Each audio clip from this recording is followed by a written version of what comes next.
Well, hello there, this is Diamond from Diamond Shine Soap. Guys, I'm excited to see today. Today, we're going to be making some coffee and cocoa soap. But before I get into that, I want to let you know that this recipe is a bonus recipe in our Patreon. And if you have not joined, guys, I don't know what you're waiting for. You got so many recipes. You can learn how to make candles in 2 weeks. We have live classes, so many live hangouts. I'm always doing a hangout. Don't miss it. Just go ahead and get in there. Click the link in the description box and you won't be disappointed. Go ahead and like the channel and subscribe.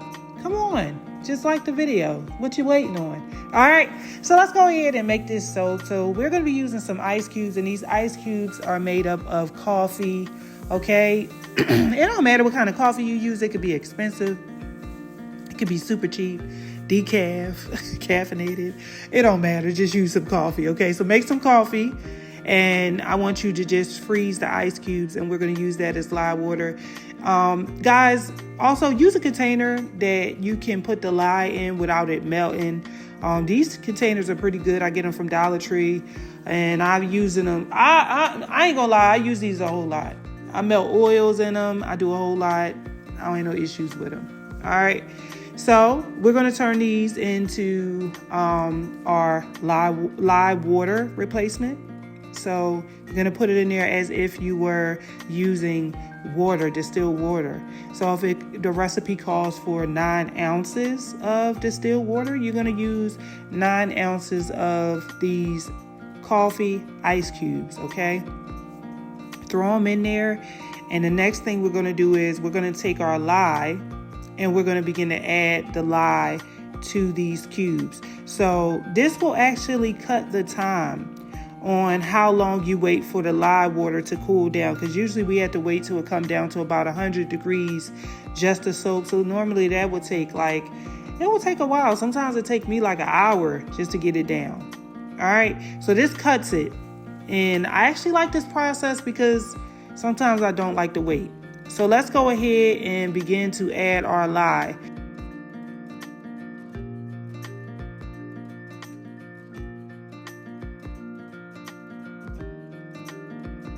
Okay, so you just want to go ahead and keep stirring it until all of the cubes have fully dissolved.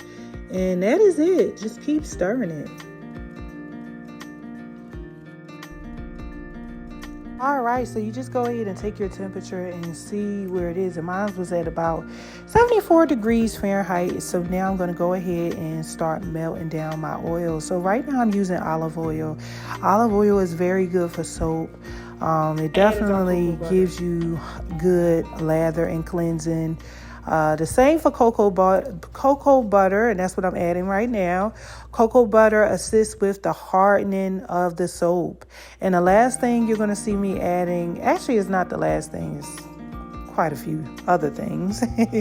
It's some castor oil. Castor oil is good for bubbles. Let me tell you something. Castor oil is king in a soap recipe for good bubbles. Now, don't use a whole lot because it will turn sticky on you, and you don't want that. So the next thing we're going to be doing is adding our coconut oil. And coconut oil is also a good cleansing and stripping agent. That's why we usually don't use 100% coconut oil, because it strips. But if you add it with other oils, you'll get the good benefits of the stripping, and also you'll still come out moisturized. So let's go ahead and melt everything down. Now I've melted everything down. As you guys can see, I have like one little straggle-along piece of cocoa butter sitting there. And that's fine. You know, once we start adding the lye, it all will melt down. So if it's like a little piece inside of there, do not go and reheat it, rising up the temperature for no reason. So this is the fragrance that I will be using.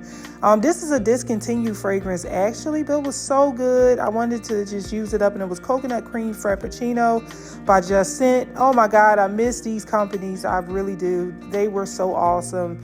But you could also use the coffee, fresh coffee from Candle Science. That will work, and it is really strong, so you won't need a whole lot. So I'm going to go ahead and take my temperature And my oils is at about 94 degrees Fahrenheit, and my lye is at 74. So that gives me a good temperature to soap. So pour everything in together. Go ahead and get your stick blender, and now we will begin to mix our soap together. All right, so I'm going to show you the good, bad, and the ugly. I had some boo-boos. Some stuff happened to me while I was making the soap, and you guys will not miss any of the the outtakes. So go ahead and mix it together. Listen, y'all, we're not going to bring it to a heavy trace. It's not going to be really heavy because we want to have a little work time with the soap. We don't want it to get too thick. So what I'm going to not do is I'm not going to add my fragrance to the soap right away. I'm going to split it in half, and I'm going to add my fragrance to the second half because, listen, it will turn the whole soap brown. So I wanted to incorporate it to where as though, you know, it looks more like a design rather than, oh my God. All right.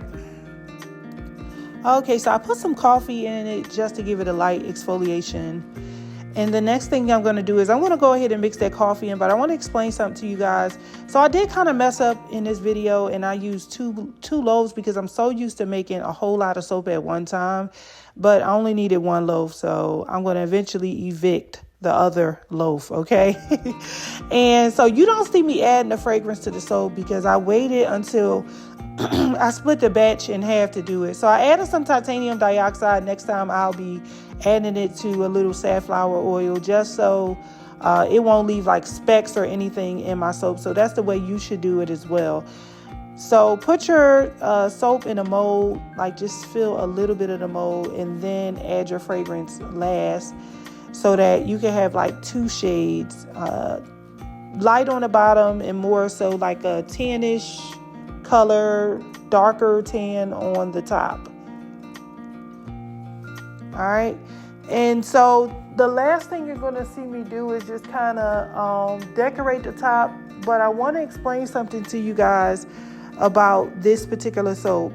Okay, so when I finished with the soap, I didn't have any issues with it as far as like overheating or anything like that. But just make sure you leave it in a cool place. Do not put it in a room where, you know, it's humid and hot.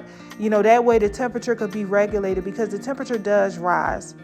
Go ahead and bang on the mold just to release any air bubbles that you may have. This is a very important part, as I do see you guys with air bubbles in your soap. So decorate the top. I kind of played with my top a little bit, and I put the coffee over there. Then I fixed it, and I said, I don't want that.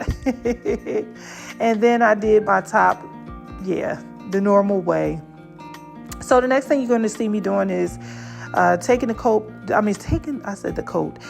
soap out of the silicone mold, taking that soap out, and I'm going to cut it for you guys so you can see the final soap, the final cut. That's always my favorite part. I hate to watch a soap video and they don't cut the soap. I'm like, oh my God, so what did it look like? All right, so you're going to take it out of there and be careful. Let me tell you, because the soap is still tender at this point. So you don't want to ding it up and scratch it up, scrape it up. So you want to be careful. And as you guys can see, I'm going to show you a little bit more. You see that my soap has two different shades, one darker and one lighter. And that is because the discoloration from the fragrance, which you can't avoid because most fragrances that have cappuccino, coconut cream, they normally have vanillin. All right, so that is completely fine with me. Just use the titanium dioxide. It will lighten it up a whole lot, and it will keep it from becoming the ugly duckling. All right, so let's go ahead and cut our beautiful soap and clean it up, of course, around the edges. But as you can see, it came out really nice. I had no air bubbles or anything like that. You can see the coffee all throughout the soap. And if I decide to do like a vanilla bean soap one day, I know that this will be a great look for it as well. Okay. So guys, as I clean up my soap, I'm going to show you my final result. But I want you guys to go ahead and subscribe to the channel while you got a chance. And also hit the like button and the notification bell so that you don't miss when I'm going live and things like that. And if you have not joined the Patreon, please join. All right, it looks so pretty.